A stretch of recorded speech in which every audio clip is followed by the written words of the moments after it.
close out your story of your past a little bit by looking back on your time growing up in Mexico, living in the U.S. We spent some time in Israel even together. Yeah. That the difference in those cultures. Is there anything that you learned or anything that you gleaned from those years that would be the most significant, even between cultures, between differences in theology and whatever? Yeah.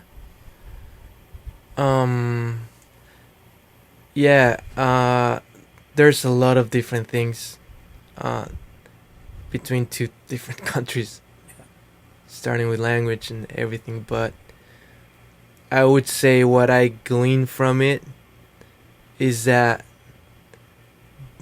different is not bad. That's the culture shock that happens. It's like, why do they think like that? Why do they behave like that? Because Americans and Mexicans do things differently. If you would say it's obvious, right, that going to Israel everything is going to be almost a different world, right? Yeah. But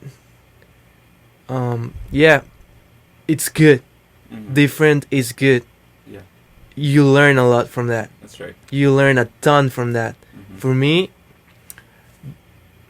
the way it worked at the Bible college is that on Sunday you weren't. There was a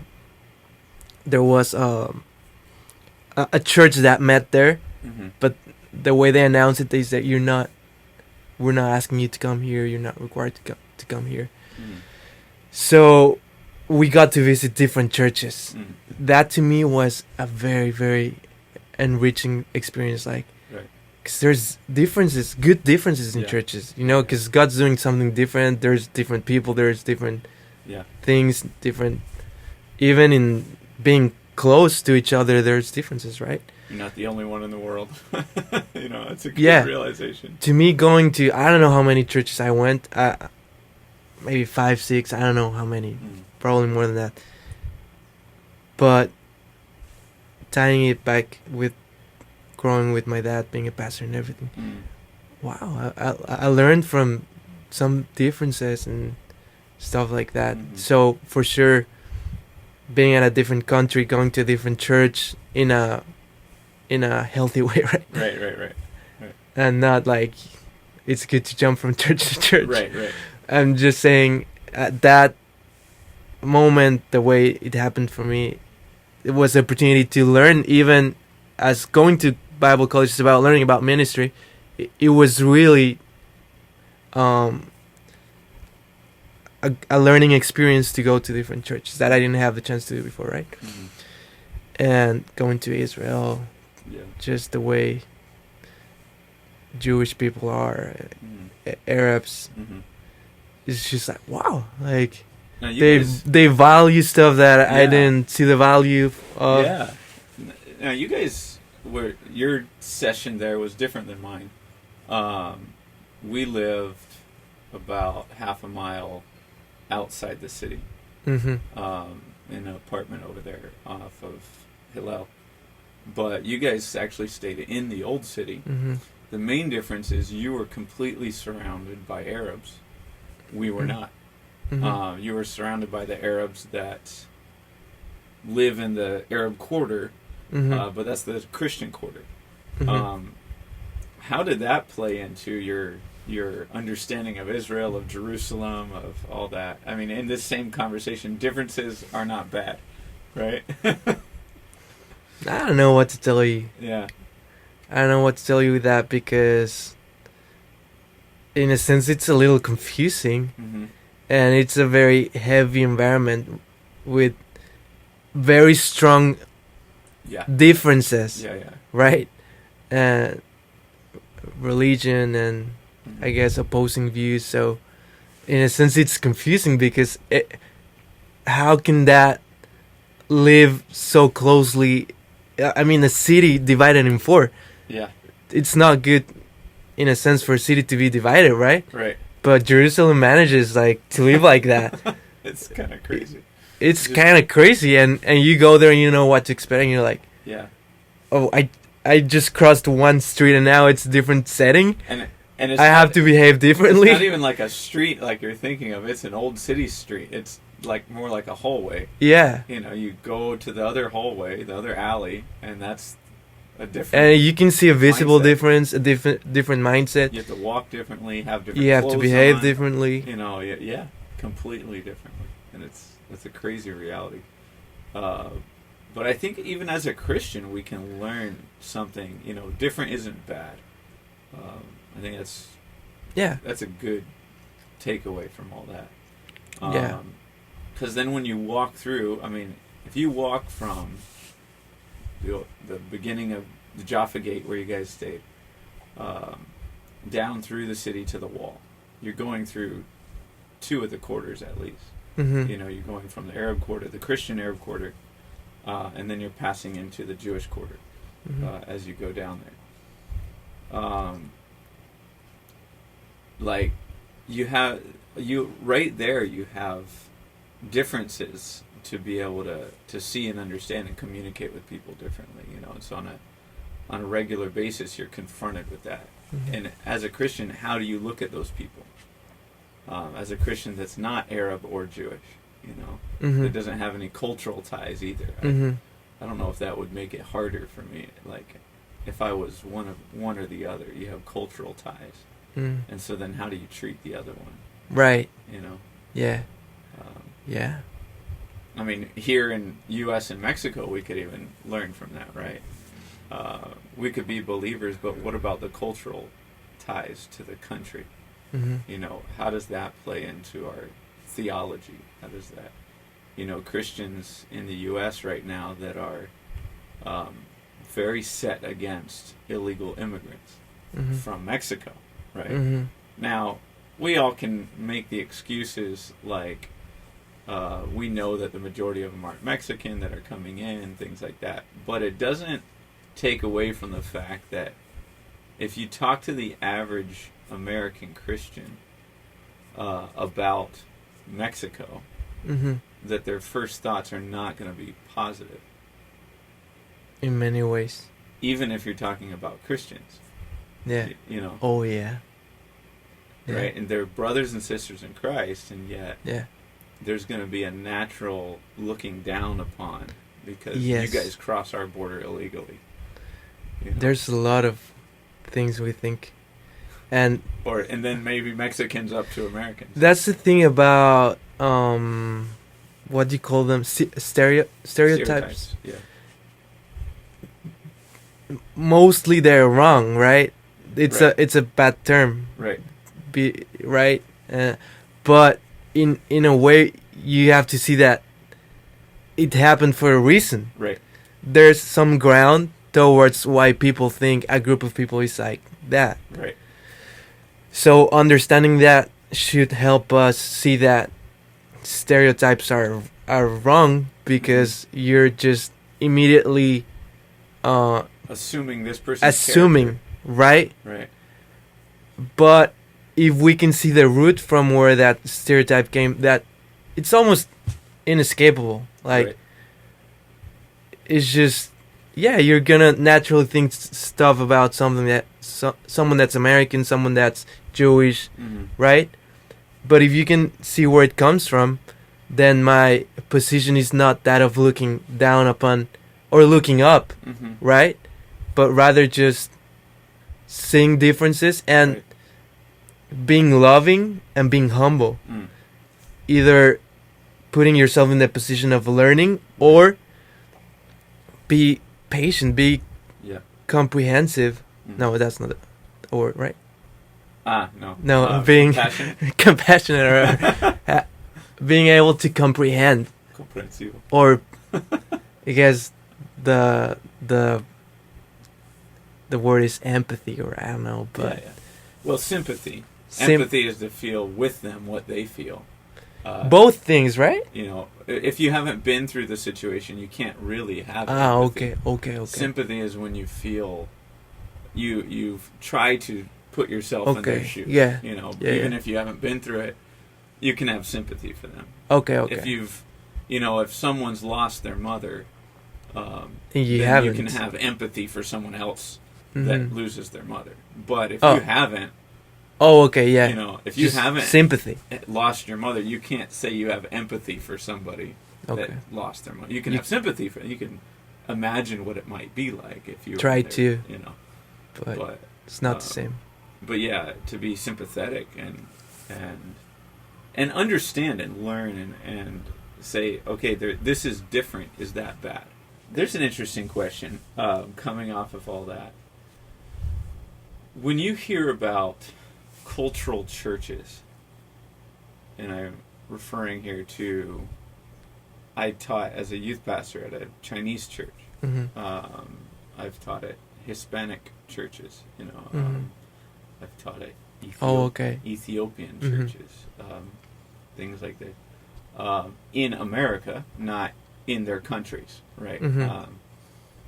How do you feel about having experienced what you've experienced and being in different places and coming with that takeaway of differences are good. In fact, they're probably not only good but more beneficial.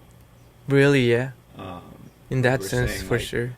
coming off of this lesson, hey, this difference is not only okay, it's not bad, but it could be even better for me to have the difference, to be Mhm. able to be flexible with the difference, and accept it. I mean, we're a buddy.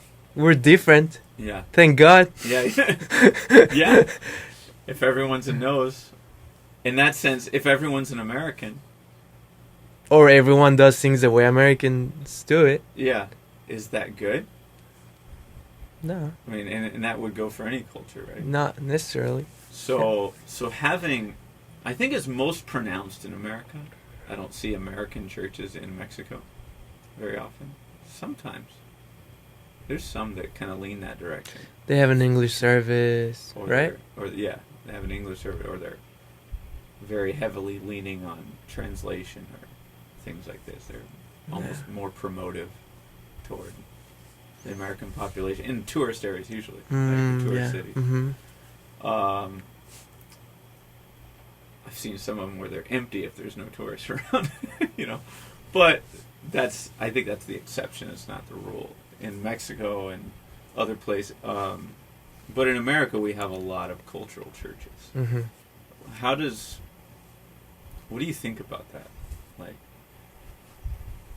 putting all that together, is that a good thing? Is it not a good thing? I mean, I don't want to Yeah. say it's bad, Right. but definitely it comes with a risk. Yeah. A big risk. So I don't know. What do you think those risks are? Yeah, I mean, it just counter. Productive? It just counters the whole idea about differences being good, Mm. right? Right. Which at the bottom, it comes to the most important principles of just love Yeah. and relationships, humility. Yeah. Learning to deal with that. Mm. So it's a risk to say, hey, in this church we're only Mexicans. Right. Like, why? Right. I would just ask why. I'm not saying it's wrong, but Or you should or even have. Hispanic. We're only Hispanic. I think it comes mostly, if I think of those churches Yeah. in the U.S. to language problems, right? Right. But I think the English speakers, Mm-hmm. Christian, should put a big effort in, if seeing Mexicans are coming, they have a language problem, I think they should do something about it, right? Right. I know they use the In-ear yeah. translators and stuff like that. I mean, it happens also with people who have some sort of different, like, sign language Oh, yeah, or Yeah. Disability. disability. Yeah. Yeah. So churches should do that, right? Right. Churches should, instead of segregating, Into different churches, like totally different. Yeah. I don't know. I would like to hear you talk about that more, but that's what I think. I don't think it's wrong, but you should have at least a good reason.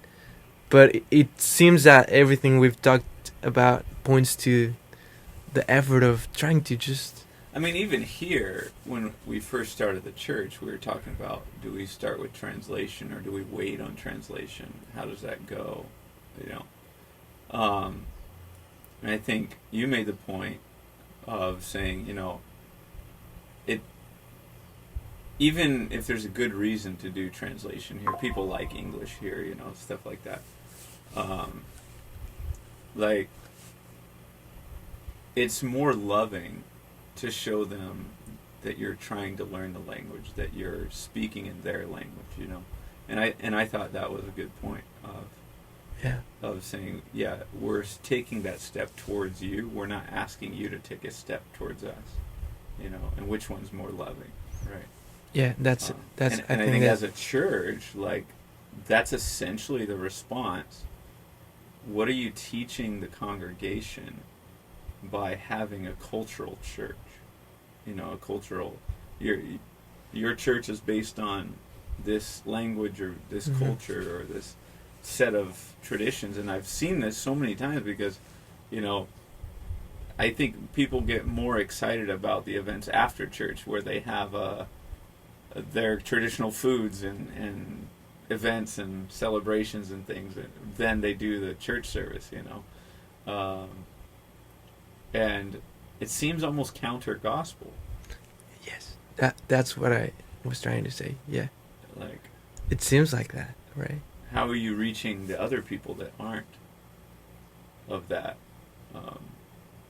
of your culture? I remember one in L.A.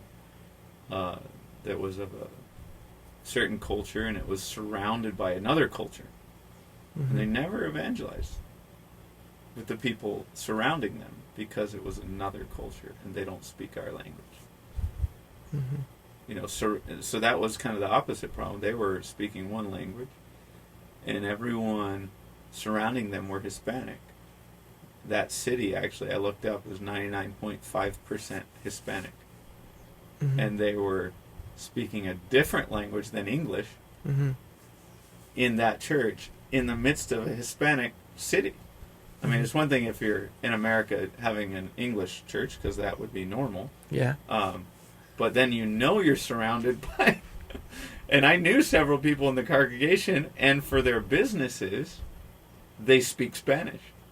They're fluent in Spanish because they all have Hispanic workers working for them. And yet they wouldn't do it for church. They did church in English. It was another language. Another language, okay. Another language besides English, and they're sitting in the midst of a Hispanic culture, neither speaking English or Spanish. Oh. And I thought, this kind of demonstrates like the big cultural like you can't have a cultural church, you know. I saw a lot at the Chinese church too, where you know, they would get really hard against Christmas traditions and say, hey, that's not of God, and I was kind of agreeing with them. But then they had their Chinese New Year celebration, and I thought, you've got dragons all over the place, you know, and having the color red as being really important, and which are superstitious in that culture, you know. Yeah. So they were allowing one superstition while negating the other, all based on culture, nothing based on biblical thinking, you know. Yeah. I'm like, maybe I'm just thinking too much about this, but it doesn't seem like this is the right way to do it. I know. Yeah. Just love one another. It's just the gospel. Yeah.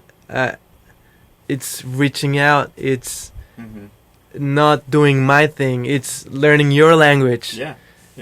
Or at least doing something to help you with... know my language. Like, it depends on the majority of people. So many examples, like... Yeah.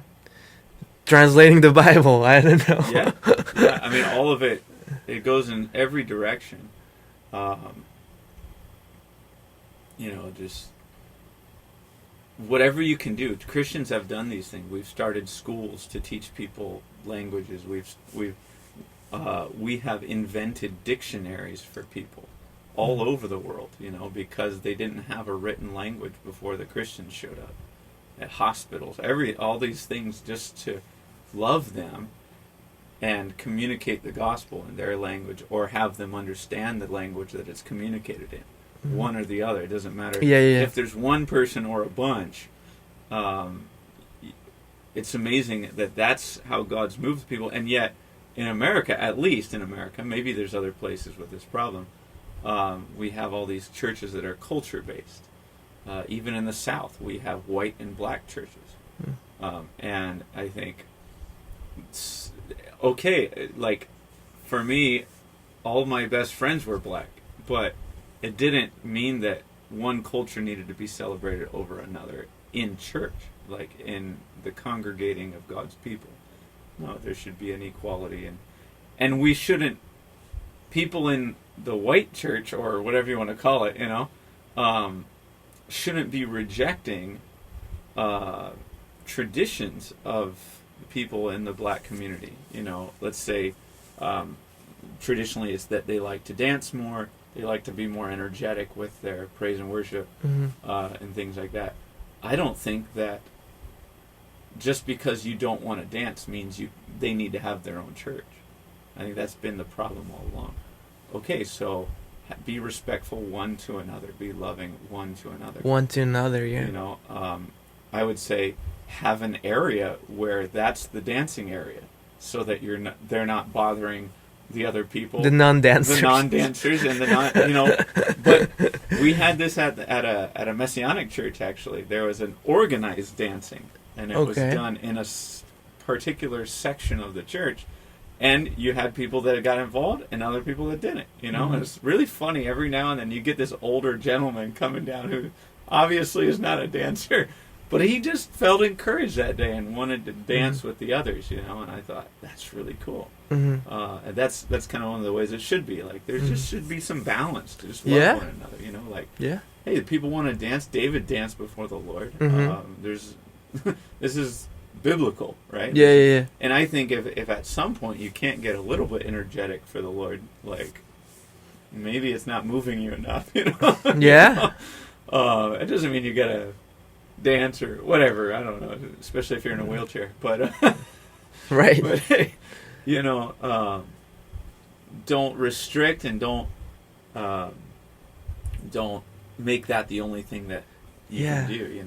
Yeah. The other side is, I've been here in churches in Mexico where they'll push people until they all dance, until they're all clapping and up on their feet. And I think, well, there's the other extreme, right? And it's like, okay.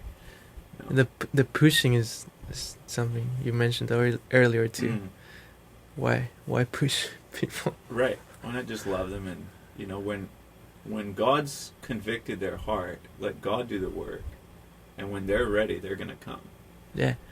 It just comes, I guess it just comes down to the gospel. Yeah. If you're really rooted there, if you've found that, deep truth of the gospel, and you're experiencing it and living it, well, lots of these things start to be managed better because we're different. Yeah. But if you see the gospel, if you're just rooted in the word, all these things kind of stop being problems and are used for the glory of God. Yeah.